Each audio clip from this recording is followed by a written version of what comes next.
wanted to share with you one of my stories. I always hear people say, share your story. Well, and I always sit there and think, well, which one? Pick from the list. I guess over the years, especially being like kind of in that, I've been in the Christian realm or church, for so long, and, you're encouraged to tell all of your stories and your testimonies and all this kind of stuff. And really, I got to a point where I kind of didn't feel like it was benefiting anybody. Sometimes it's not a benefit to share some of the things that you've gone through, and especially on a consistent basis, because I find that, you don't want to dwell on them all of the time. So, I haven't told the story for a while, but I thought I would share it on my YouTube channel here. And maybe it'll encourage somebody that is really going through it. And my set right now is not too fancy because I'm really trying to figure out coloring, lighting, and all that. And so I'm trying something new, and where there's windows and the lighting is more natural and all of that. So we'll see if this video comes out a little bit better. I have somebody else's camera settings on my camera, and we'll just see if this works, guys. I've done several videos today, and none of them have worked out yet. So, I'm going to share my story with you. Yay! Okay, so, in February 29th, 2000, I was in a tragic car accident. A guy came from oncoming traffic, went in front of me, I T-boned him, and it was his fault. He had no signal, nothing, and just crossed over a bunch of lanes and stopped in my lane. And he bruised his eye. He didn't get hurt or anything really, aside from that. But for me, my car keys went in through my car keys went into my right knee. My head was cracked, internal bleeding, left arm completely shattered. In the end, I had to have 3 surgeries to reconstruct my left arm. They said I would never use it again. After the first surgery, the doctor came out and he said, I'm just going to have to document all the things that you can't do, and it's okay. You're not going to be able to do these things. So he basically what happened is my funny bone nerve, which is your ulnar nerve, was cut in half. And if anyone knows anything about major nerves, they don't regenerate. So for 6 hours, they saw that my nerve was cut in half. And so he asked me to move my hand, and I could. So he said, wait, hold on a second.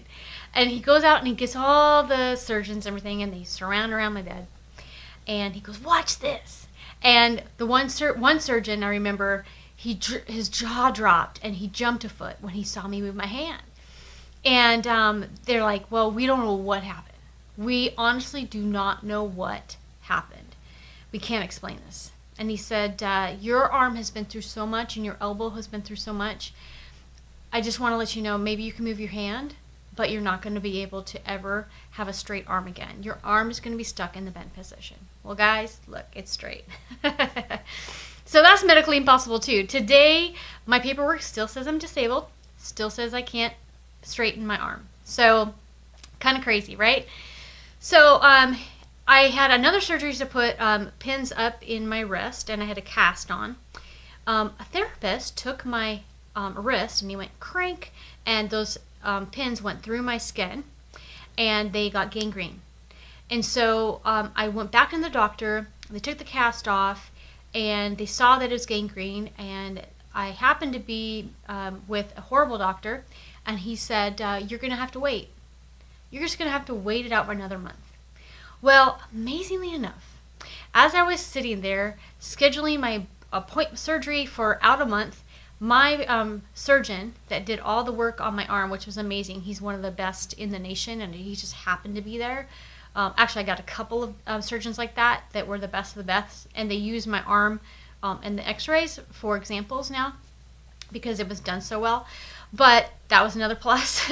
But he came out and he saw my my arm or my hand, and he just started yelling at everybody, and he said, "Get her into surgery now." So he saved my hand because I would have lost my hand if I would have waited that month. So it's pretty crazy. But after my first surgery, this this is the other crazy thing. I had lost massive amount of blood. Like, I was almost on empty. And so they were arguing whether or not I should get a blood transfusion. But I didn't know this. I kind of woke up from morphine, and I remember them arguing, and I said, well, do we have to do it now? And they said, no. I said, can we do it later if we need to? And they said, yes. And I said, okay, well, let's just wait. And if we need to do it later, we will. And the nurse, yelled, the patient has spoken. And I didn't know what it was about. Well, then I found out, and here's the crazy thing, is that after I left the hospital, come to find out, the blood was contaminated with the AIDS virus. So had I had that blood transfusion, I would be fighting AIDS on top of everything else I went through. So that was a complete miracle on top of all of it. So fast forward, third surgery.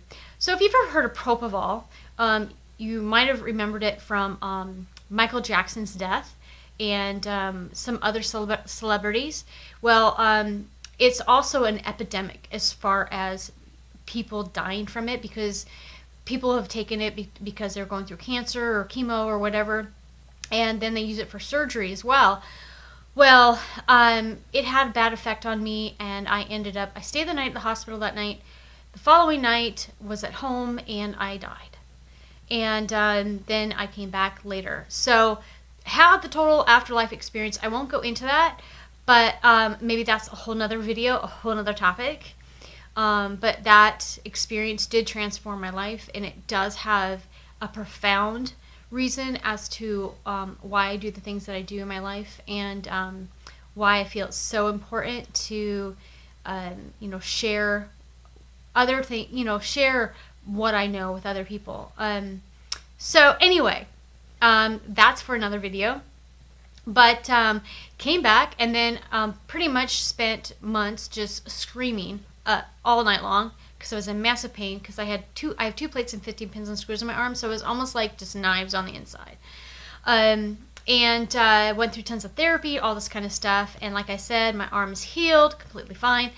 That was amazing. But and then I had TBI, which only 1% of the population recovers from, and after about 3 months, like, you don't recover. Well, I recovered, guys, and it was amazing, because I just, I was healed of all these things. And then I became kind of like this guinea pig, if you will. Everyone wanted to know, what my mental state was and why I was so positive and how I overcame. And so I went through all these tests. The hospital put me through all these tests and all of that kind of stuff. And then I met with a psychiatrist or a psychologist who, kind of gave me tests to make sure that I was completely healed and all that.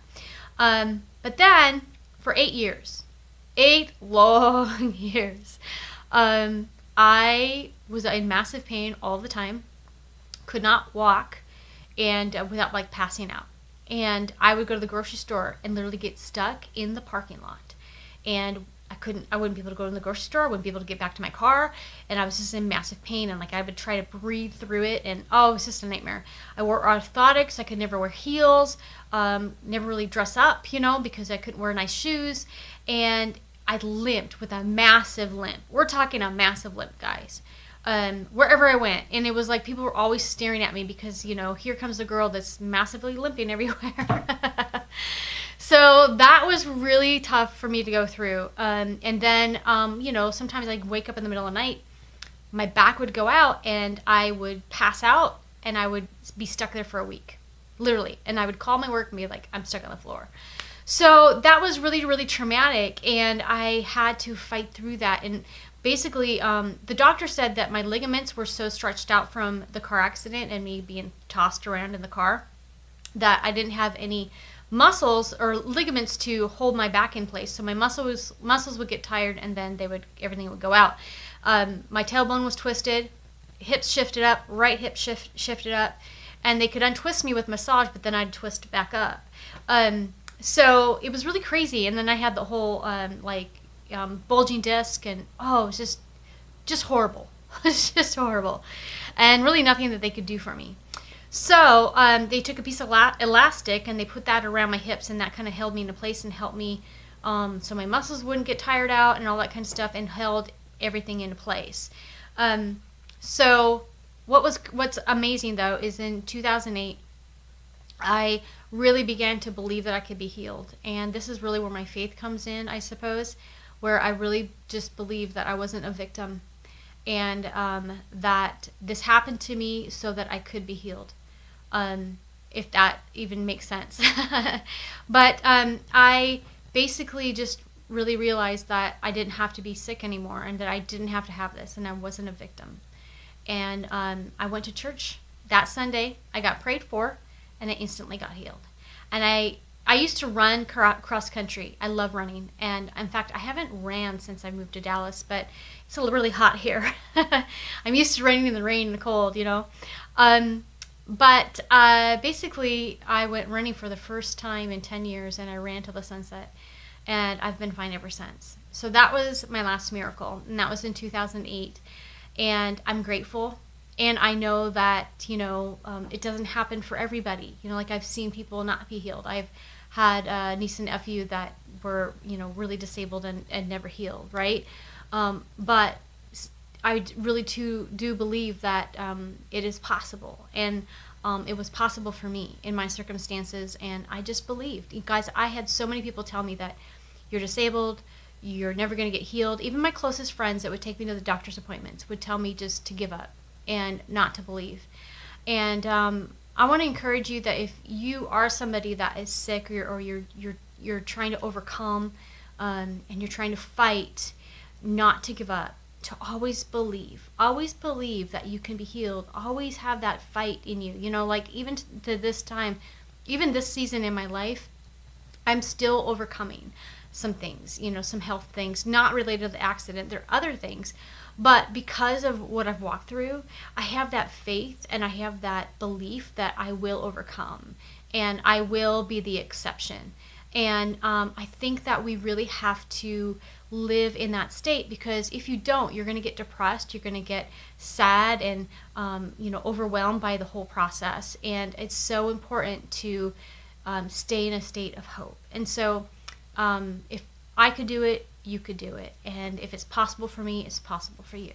So hopefully this video is encouraging to somebody. I haven't told this story for a really long time, and I'm sure I've skipped all kinds of details that I could have shared, but I just hope that it blesses somebody. And maybe I'll learn a little bit about lighting and coloring and everything on my video today, and we'll get this right, guys. It is such a learning process. Such a learning process. YouTube, you are a learning process. But thank you for coming on my journey with me and watching my video. If you've watched it this far, if you're still watching, I love you.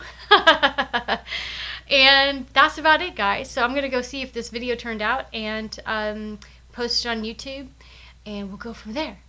So, yeah, I love you guys, and we'll see you in the next video.